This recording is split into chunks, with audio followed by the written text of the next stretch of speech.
La conferencia en esta ocasión tiene que ver con Gálatas, el capítulo 3, el versículo 19. Entonces, ¿para qué sirve la ley? Fue añadida a causa de las transgresiones hasta que viniese la simiente a quien fue hecha la promesa, y fue ordenada por medio de ángeles en manos de un mediador. En este pasaje que estamos analizando, el versículo 19, el apóstol Pablo le pregunta a los Gálatas, ¿para qué sirve la ley? Nos da la impresión el apóstol Pablo en los versículos anteriores de que la ley tiene un efecto temporero, y de hecho esa es la razón de la ley. Tiene un propósito temporero. Es algo que no fue dado para permanecer, y lo vamos a ver más adelante. ¿Para qué sirve la ley? Hermano, ¿qué pudiéramos abundar en esa pregunta que el apóstol Pablo le hace aquí a los Gálatas? En primer lugar, ¿de cuál ley se está hablando? Para aclarar el asunto. Se está hablando específicamente de la ley dada a Moisés. ¿Y por qué Pablo siempre está hablando en esta carta de ese tema, de la ley? De nuevo estamos en eso de la ley. Sí, y es el tema principal de estos primeros capítulos del libro de los Gálatas. El apóstol Pablo está enfatizando tanto en este asunto porque los Gálatas, luego de haber entendido el Evangelio y de haber aceptado a Jesucristo, comienzan otra vez a regresar a la ley, a regresar al antiguo pacto, y por eso el apóstol está tratando de convencerlos que hay que estar en la gracia y no en la ley. Y el tema es importante, sumamente importante para nosotros en el día de hoy. Pues sinceramente, amados, hay el mismo problema entre muchos que creen en Cristo y están buscando la salvación, buscando la verdad, pero se confunden con este tema del asunto de la ley. Y también, como aquellos de Galacia querían, habían ellos la tendencia de volver a la ley, habiendo aceptado la fe en Cristo. Notamos la misma tendencia en muchos hoy día. Así que el tema pues viene muy bien para el estudiante de la Biblia de este siglo XX. ¿Para qué sirve la ley? Pues Pablo siempre estaba hablando de este asunto. ¿Para qué era el Antiguo Testamento y hasta cuándo iba a durar el Antiguo Testamento? El texto, el versículo 19 de Gálatas 3, nos da la contestación. Fue añadida a causa de las transgresiones. ¿Transgresiones quiere decir? Desobediencias o violaciones a unos estatutos más bien. Fue añadida a causa de las transgresiones. O sea que entiendo que para ayudarle al pueblo de Israel a comprender cuán serio era el asunto de quebrantar los mandamientos de Dios, la ley fue dada para ayudarle al pueblo a disciplinarse espiritualmente y mantenerse en el camino que Dios le había enseñado. ¿Sabe, hermano y amados que nos escuchan? Pablo hace esta pregunta en otros textos de la Biblia. En Gálatas, en Romanos, el capítulo 5, el versículo 20, por ejemplo, habla del mismo tema. Dice, pero la ley se introdujo. ¿Para que qué? El 5:20. Para que el pecado abundase. Qué interesante. O sea, la ley se introdujo para que el pecado abundase. ¿Qué entiende por esa frase, hermano? Bueno, ciertamente, yo no entiendo que estoy violando una ley hasta que no se me pone una ley. Las leyes se hacen porque hay violaciones, porque hay desobediencia, porque hay desorden. Y por eso se hacen las leyes. Ahora, esa violación no existe hasta que no se hace la ley. Cuando se hace la ley, entonces la ley nos concientiza de que estamos en desobediencia. Donde no hay ley, no hay pecado. Donde no hay ley, no hay pecado, según nos dice también en Romanos, el capítulo 4, versículo 15, que dice, pues la ley produce ira, pero donde no hay ley, tampoco hay transgresión, tampoco hay desobediencia. De manera que la ley, venida la ley nos concientiza de pecado, y el pecado abunda, ¿verdad? Como dice el versículo 20, no es que el pecado aumenta, el pecado abunda porque la ley comienza a señalar el pecado. y comienza a separar los actos justos de la desobediencia. Y el pueblo lo aprende y se da cuenta de sus pecados, ¿no es así? Es correcto. Qué interesante, ¿verdad? Este análisis. Sí, la frase, la última parte del 20, hay que tenerla presente siempre, más cuando el pecado abundó, ¿sobreabundó qué? La gracia. Pues Dios siempre nos tiene misericordia, ¿no? Y siempre busca para nosotros la salvación. Lo hizo en el caso del pueblo de Israel y lo hace en cuanto a nosotros hoy día, todos, tanto los gentiles como los judíos. Sí, pero lo interesante también es que Dios en la ley nos muestra también su amor, porque a través de la ley Dios le muestra al pueblo de Israel que le ama. O sea, Dios le da una ley para demostrarle que están en pecado, pero a la misma vez le da un remedio. Así es, así es. O sea que no es una ley para esclavizar, pero la ley no es mala en sí, según lo que nos dice el apóstol Pablo en Romanos. La ley no es mala, ¿ok? Malo es el hombre que no obedece a la ley. Sí, lo dice en Romanos 7. Exacto. Ok. Seguimos, ¿verdad?, analizando, si no hay más comentarios con respecto a esta frase. La ley fue añadida a causa de las transgresiones, de la desobediencia, y debemos entender una vez más, repasando, que si el hombre no pecara, Dios nunca hubiese hecho la ley. Si el hombre en los gobiernos terrenales respetara los gobiernos por naturaleza, los legisladores tampoco harían leyes. Pero como no hay esa obediencia natural, entonces viene la ley, y la ley nos concientiza de pecado. Muy bien. Ahora, hay aquí, hermano, algo muy interesante. La próxima frase del versículo 19 de Gálatas, el capítulo 3, nos dice, hasta que viniese la simiente. Hay aquí un adverbio, hasta. O sea, la ley vino a causa de la desobediencia, pero estamos diciendo que no fue algo permanente. La ley fue algo temporero, y aquí hay una palabrita muy importante que lo define así, hasta. Sumamente importante esa palabra, hasta. ¿Qué te entiende por esa palabra? Un adverbio de tiempo, ¿no? Es correcto. Que limita la duración de la cosa señalada, en este caso la ley. Hasta que la ley fue dada, fue añadida hasta que. Hasta que. Da a entender que no iba a durar siempre. La ley no es eterna en ese sentido. Iba a durar durante el tiempo señalado y fijado por Dios. ¿Hasta que qué? ¿Hasta cuándo? Hasta que viniese la simiente. ¿Y la simiente es? Cristo. Cristo. Y podemos abundar un poco más sobre eso en Romanos, el capítulo 5, versículo 15, dice de la siguiente manera, porque el don no fue como la transgresión, porque si por la transgresión de aquel uno murieron los muchos, abundaron mucho más para los muchos la gracia y el don de Dios por la gracia de un hombre, Jesucristo. Jesucristo. O sea, la transgresión de uno, ¿de quién? De aquel primer hombre que desobedeció en el huerto, trayendo sobre el mundo el pecado. Pero por el don de uno, Jesucristo, los muchos que desobedecieron, que heredaron el pecado, han sido salvados. Por lo tanto, hasta que esa simiente vino, la ley estuvo presente. Luego que vino la simiente, que es Jesucristo, la ley ya queda sin vigor. Bien, hay un detalle interesante que se encuentra en este texto. En cuanto a la ley, dice que fue ordenada por medio de los ángeles en manos de un mediador. Y aquí encontramos una obra de los ángeles. Los ángeles de Jehová hacen muchas obras. Y se nos dice en este pasaje que tuvieron que ver con el Antiguo Testamento, con la ley misma. Correcto. ¿El mediador quién sería? ¿El mediador del viejo pacto era?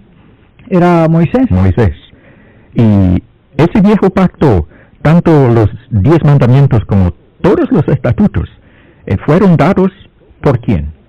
Por Jehová. Por Dios, o sea. Por Dios. Jehová. Hay muchos textos que lo dicen. Éxodo 34, 27, por ejemplo, dice Jehová le dijo a Moisés. Y hay infinidad de textos de esa misma categoría, donde se nos da a entender que Jehová es el autor de todo el Antiguo Testamento. Es muy importante ese análisis que usted nos está presentando, hermano, porque algunos hoy todavía entienden que Moisés fue el que dio la ley y Moisés solamente fue un mediador. Nada más. Un mediador que escuchó la voz de Jehová y la transmitió al pueblo. Por eso cuando hablamos de la ley, aclaramos que la ley viene de parte de Jehová, no son caprichos de Moisés. No. ¿Verdad? Jamás. Y debemos de tener eso bien claro. ¿Qué significa la palabra mediador? Mediador es más bien uno que reconcilia a dos partes que están separadas o distanciadas. Diría yo que para que exista un mediador tienen que haber dos partes. No puede haber un mediador con una sola persona, sino que deben de haber dos personas. Es por eso que, por esa misma razón que dice el 20, y el mediador no es de uno solo. No puede ser de uno solo. Sí, o sea, en este caso, el mediador no es solamente de parte de Dios hacia el pueblo, sino que es también de parte del pueblo hacia Dios. Es el mediador de ambas partes. Y como estamos diciendo, el mediador existe porque no hay comunicación entre dos partes. Y ese mediador trata de unir a esas dos partes, en este caso a Dios, que es santo, perfecto, justo, y a un pueblo que es desobediente y pecador. Y en esos dos extremos se para Moisés. Y Moisés escucha a Dios, escucha la ley, Dios le da la ley y se la transmite al pueblo. Luego escucha las quejas del pueblo y se las lleva a Dios. Y trata de unir estos dos elementos. Pero estamos diciendo, ¿verdad?, que en el versículo 20, aunque nos dice que el mediador no es de uno solo, o sea, Moisés no está en un extremo, sino que está en el medio de ambos. Pero uno es Dios, o sea, Dios sigue siendo el mismo, en él no hay variación ni nada de eso. Eso sí que es interesante. Moisés separó efectivamente entre el pueblo y Jehová. ¿Se acuerda que el pueblo, cuando primero escuchó la voz de Jehová, el pueblo se llenó de tanto terror que ¿qué dijeron los de Israel a Moisés? Que no nos hable Jehová, que no nos hable. Habla tú por nosotros. Y así sirvió Moisés de mediador. Ahora bien, Moisés era mediador del Antiguo Testamento, pero y del Nuevo Testamento. ¿Quién es el mediador? Ese es el punto al cual debemos de llegar y estar de acuerdo todos nuestros amigos que nos escuchan en esta conferencia, que así como Moisés fue el mediador del Antiguo Pacto, también el Nuevo Pacto tiene un mediador, y ese mediador es Jesucristo. Y de ninguna manera podemos nosotros tratar de estar en el Nuevo Pacto utilizando a Moisés todavía como mediador. Lamentablemente, muchos todavía recurren allá al Antiguo Pacto, cuando hay un nuevo mediador, que es Cristo Jesús, según nos dice Hebreos 9:15. No sé si tiene ese pasaje a la mano que nos quiera leer, hermano. Sí, con la Biblia abierta ahí mismo. Así que por eso es mediador. ¿Quién? Cristo, de acuerdo con el contexto. Y él es mediador de un nuevo pacto, no del antiguo, sino del nuevo, para que interviniendo muerte para la remisión de las transgresiones que había bajo el primer pacto. Fíjense que Cristo muere y los judíos fieles bajo el Antiguo Testamento encuentran el perdón de sus pecados en Cristo y en el sacrificio de Cristo. Y también dice que bajo el Nuevo Testamento el Señor funciona como mediador y de esa manera para obtener para nosotros el perdón de nuestros pecados.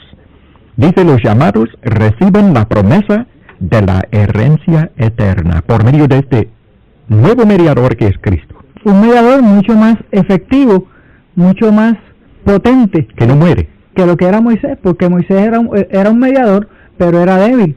Sí, pecó. Era débil, y su debilidad la vemos en que a causa de su pecado no pudo entrar a la tierra prometida, o sea, no pudo recibir la promesa que Dios le había hecho al pueblo. Y hay un solo mediador. Hoy día un solo mediador entre el pueblo y Dios, que es Jesucristo mismo. Primera de Timoteo 2:5. Exacto, y es muy interesante porque también observamos hoy en día que no solamente se trata de recurrir a Moisés como mediador, sino que también se ponen otros mediadores.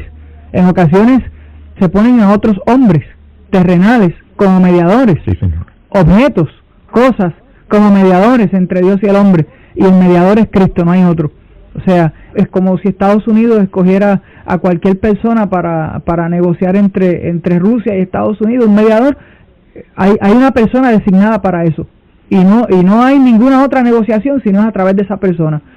Pues en un ejemplo espiritual, tampoco existe otro mediador que no sea Cristo para bregar los problemas entre la humanidad y Dios allá en las mansiones celestiales. Amén. Cristo es el mediador y no hay ninguna otra cosa, ningún otro hombre, ningún otro nombre con autoridad de mediador. Bien dicho. El 21, Gálatas 3:21. Luego, ¿la ley es contraria a las promesas de Dios? Él mismo la contesta, en ninguna manera, porque si la ley dada pudiera vivificar, la justicia fuera verdaderamente por la ley. La ley no es contraria a las promesas de Dios, la ley no invalida la promesa. Como mencionamos en la conferencia pasada, la ley fue un remedio, la ley fue algo temporero por causa de la desobediencia, según acabamos de decir, pero en ningún momento es contraria a la promesa de Dios. No, la ley, entiendo que la ley aseguraba el cumplimiento de aquella promesa hecha primero a Abraham, pues la ley servía para conservar al pueblo judío como pueblo electo, como pueblo escogido. Por medio de ese pueblo iba a venir la simiente que es Cristo en cumplimiento de la promesa. Así que, de ninguna manera, como dice Pablo, la ley no era contraria a la promesa. Al contrario, sirvió para que la promesa a su debido tiempo fuera cumplida. Es correcto, y no sé si recuerda el ejemplo que citamos en la conferencia anterior de la intersección de automóviles, sí, donde había muchos accidentes. Vamos a añadirle algo más a ese ejemplo. Pues el alcalde de la ciudad ha prometido un expreso, una carretera mucho más amplia, pero tiene el problema de que hay una intersección donde hay muchos accidentes y establece una ley, vamos a poner un semáforo, pero eso no invalida la promesa de que va a haber una carretera mejor. Vamos a poner el semáforo, mientras tanto construimos la carretera más amplia. Cuando viene la carretera más amplia, se elimina el semáforo. Quitamos el semáforo. Quitamos el semáforo y se acaba el problema. Y es precisamente lo que nos quiere presentar el apóstol Pablo aquí. Un camino más amplio, que es la gracia de Jesucristo. Amplio, verdadero. Y es precisamente lo que se nos enseña. La ley no invalida, la ley no es contraria a la promesa, sino que va a la par con las promesas. El 22. Vamos a entrar en el 22. El 22 dice, mas la Escritura lo encerró todo bajo pecado, para que la promesa que es por la fe en Jesucristo fuese dada a los creyentes. Más la Escritura. La Escritura en este pasaje se refiere a la ley. La Escritura lo encerró todo bajo pecado. O sea, todo quedó con el sello de pecado, de desobediencia. Y cuando se dice todo, se incluye a judíos, a gentiles, se incluye todo. No se excluye nada. Todo quedó encerrado bajo pecado, para que la promesa que es por la fe en Jesucristo fuese dada a los creyentes. La ley establece la necesidad de un Salvador. La ley establece la necesidad de que el hombre tiene que ser redimido por algo más potente. Es lo que entendemos en este versículo 22. Vamos a proceder al 23, ya que sobre este asunto de cómo la ley manifestaba, hacía manifiesto el pecado, etcétera, pues todo esto ya lo hemos hablado bastante. El 23 dice, pero antes que viniese la fe, estábamos confinados bajo la ley, encerrados para aquella fe que iba a ser revelada. Tenía deseos de llegar hasta este versículo. Así. Habla tan claro. Sí. Pero antes que viniese la fe estábamos confinados. Fíjense que el 22, según mencionamos, dice que la Escritura lo encerró todo bajo pecado, judíos, gentiles, todo. Pero en el 23, Pablo es más específico. Dice, pero antes que viniese la fe estábamos. Esta palabra estábamos incluye solamente a los judíos. Sí, porque la ley fue dada ¿a quiénes? A los judíos. A los judíos. O sea, los gentiles no tenían ley. Por lo tanto, este tema de la ley no tiene que ver con los gentiles, que en este caso somos nosotros, los gentiles y los gentiles de aquel tiempo, que no eran judíos. Dice, antes que viniese la fe, estábamos confinados. ¿Y qué es un confinado? Un prisionero, uno que está encarcelado. Encarcelado, atado. Atado. Limitado. Exacto. Estamos confinados bajo la ley. O sea, la ley encarceló a los hombres, a los judíos, pero con un propósito muy diferente al cual se encarcela a un prisionero hoy en día. Hoy en día un prisionero, cuando se le aplica la ley y se encuentra culpable, se encarcela para ser castigado.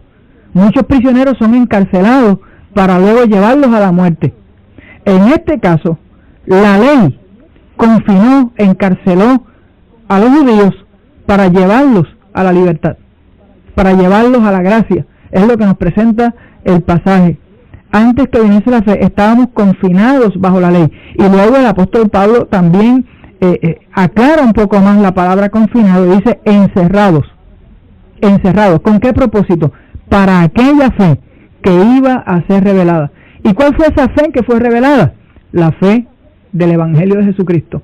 Que en el capítulo 5 de los Gálatas, que lo vamos a estudiar más adelante en alguna conferencia, nos dice en el versículo 1 que esa fe es la libertad con la cual Cristo nos llama, para que seamos libres del pecado y de todas esas cosas que nos rodean y que nos esclavizan. Eso es lo que presenta aquí este pasaje. No sé si tenga algún comentario. Encerraros y luego libertaros. Sí. Las ideas combinan muy bien. La fe liberta. La ley encerraba. Sin embargo, la fe ahora liberta. Para aquella fe que iba a ser revelada. Todo da a entender que la ley iba a estar en vigor hasta que viniese la simiente, hasta que viniese la fe del Evangelio por Cristo. Y el 24. De manera que la ley ha sido nuestro ayo para llevarnos a Cristo, a fin de que fuésemos justificados por la fe. ¿La ley ha sido nuestro qué? Nuestro ayo. ¿Y qué quiere decir esa palabra? Ayo. Ayo es un sinónimo de nodriza, y nodriza es la persona que cuida a un niño. La ley ha sido nuestro ayo. En este contexto, la ley fue eso que le sirvió a los judíos para llevarlos a Cristo. La ley fue lo que tuvo unido a los judíos, lo que cuidó de ellos para llevarlos hasta Cristo. Los mantuvo como pueblo de Dios, unidos, para luego cuando viniera Cristo, Cristo les fuera ampliamente presentado. Pero venir a la fe, ya no estamos bajo ayo. Ya no estamos bajo ese cuidado especial. Ahora, venir a la fe, ya no hay judío, ni griego, ni gentil, sino que hay un solo pueblo. Ya no estamos bajo ayo, y ayo es sinónimo de ley en el versículo 24, pues dice, la ley ha sido nuestro ayo. Nuestro ayo. Ley, ayo. Ayo, ley. Ya no estamos bajo el ayo. Ya no estamos bajo la ley. Exacto. O sea que si la ley fue el ayo, y ya no estamos bajo ayo, pues no estamos bajo ley.